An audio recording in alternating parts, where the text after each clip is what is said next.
आप सभी को जय श्री श्याम। कैसे आप सब, उम्मीद है सब अच्छे होंगे। प्रेमियों, आज की इस वीडियो में हम बात करेंगे कि बाबा श्याम की पूजा के क्या नियम हैं।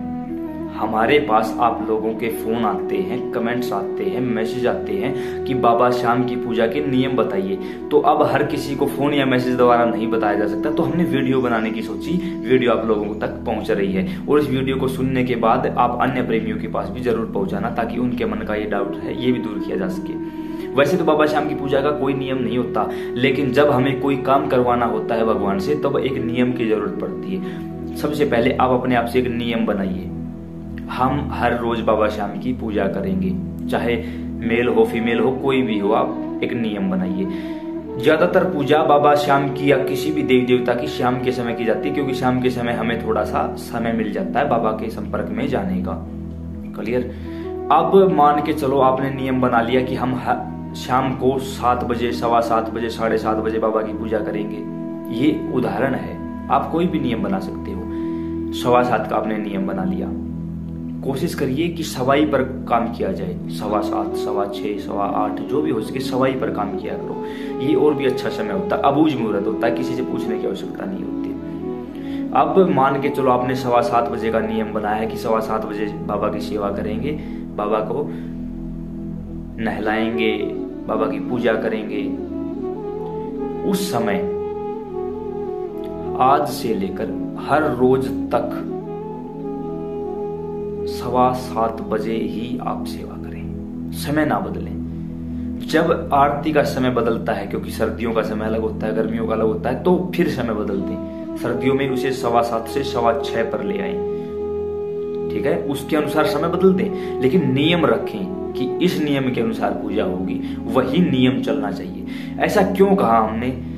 क्योंकि जब बाबा श्याम की आप पूजा करते हो, किसी भी देवता की आप पूजा करते हो, तो वो देवता देखता है कि मैं एक बार देखूं तो सही इसको। 5 दिन, 10 दिन, महीना, 2 महीना वो आपको देखता है। जब लगेगा बाबा श्याम को कि हाँ 2 महीने हो चुके हैं, ये प्रेमी बिल्कुल सच्चे हृदय से और एक नियम अनुसार एक निश्चित समय पर मेरी सेवा करता है, फिर बाबा श्याम अपने आप में ही विचार कर लेते हैं, मन बना लेते हैं कि अब इस प्रेमी को कहीं भटकने नहीं दूंगा, अब बस ये मेरा है। आपने कुछ किया ही नहीं, आपने सिर्फ एक नियम बनाया, ठाकुर जी ने आपका हाथ पकड़ लिया। कंफर्म है ये। दूसरी बात, किसी भी प्रकार का नशा आपके द्वारा ना हो। करते हो छोड़ दो, नहीं करते हो अच्छी बात है। अगर आपको लगता है कि हम नशा करते हैं और बाबा श्याम की पूजा भी करते हैं और हमें बाबा श्याम बरकत भी देते हैं घर में, तो कुछ ही दिनों के लिए है, ज्यादा समय नहीं मिलेगा आपको, कुछ ही दिनों के लिए चलेगा, ज्यादा नहीं चलेगा। अगर आप अपने घर में किसी भी देवी देवता की पूजा करते हो तो नशा बिल्कुल बंद करना पड़ेगा। दूसरा कोई भी विकल्प नहीं है आपके पास। हम सनातनी धर्म से हैं।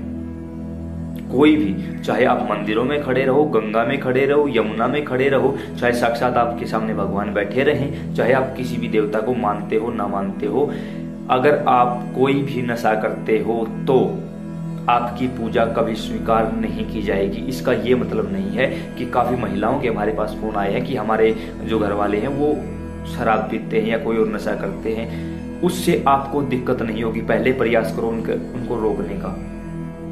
अगर ज्यादा बात आगे बढ़ती है तो हम नहीं चाहेंगे कि आप कोई ऐसा प्रयत्न करो, क्योंकि हम नहीं चाहते कि हमारी वजह से किसी घर में कोई लड़ाई झगड़ा हो। लेकिन थोड़ी सी कोशिश करिए, हो सकता है उनकी जिंदगी संवर जाए। अगर आप पूजा करते हो, वो नशा करते हैं, तो उनको भुगतना होगा, आपको कोई दिक्कत नहीं होगी।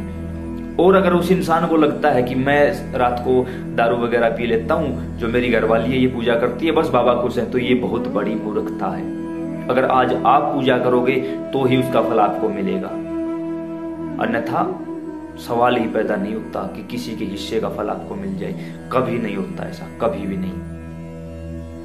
तीसरा, कोई भी गलत चीज न खाएं, न खाने के लिए किसी को पैसे दें, न उनके पास बैठे, न उनको घर में बैठाएं। याद रखना, जिसके घर में ये तामसिक भोजन में, अब हो सकता है कुछ प्रेमियों का ये भी सवाल हो कि प्याज और लहसुन नहीं, हम गृहस्थ जीवन में हैं, हम प्याज और लहसुन खा सकते हैं। ऐसा मैंने किसी ब्राह्मण से नहीं पूछा कि कहीं आपको लगे कि हो सकता है किसी विद्वान का फोन आ जाए हमारे पास, वो बोल दे कि आपने ये कैसे बोल दिया। हमने संतों के मुख से सुना है, और हम केवल संतों की वाणी का ही आदर करते हैं। हम किसी ब्राह्मण के मुख से सुनकर आप लोगों को कुछ भी नहीं बताते। हो सकता है कहीं ना कहीं उस ज्ञान में कमी हो, लेकिन जो संत बैठे हैं उनके ज्ञान में कभी कमी नहीं होती।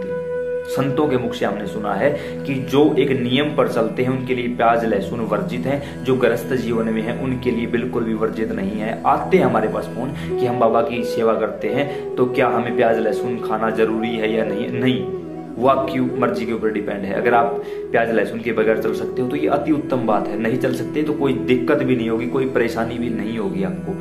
ये 3-4 नियम है, इन नियमों को आप फॉलो करिए।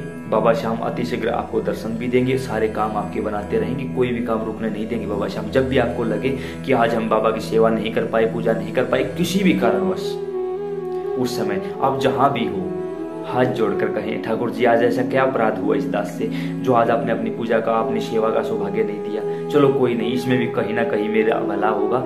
हे प्रभु, आप यहीं से इसी अवस्था में इस दास का परिणाम स्वीकार करिए। जैसे ही ये बात बोलकर आप अपने हाथों को ऊपर उठाओगे, तुरंत ठाकुर जी आपकी पूजा को स्वीकार कर लेंगे और आप जो पूजा करते थे आज बिना पूजा करे ही उस चीज का फल आपको मिल जाएगा। लेकिन इसका ये मतलब नहीं है कि हम कहीं आराम से पड़े रहे और बोलते हाँ ठाकुर जी ऐसी बात नहीं, ये नहीं होता। जब ये भाव अंदर से प्रकट होते हैं, ऐसे नहीं बताए जाते। ये उम्मीद है सारी बातें आपको पसंद आई होंगी। अन्य प्रेमियों के साथ जरूर शेयर करना। जय श्री श्याम।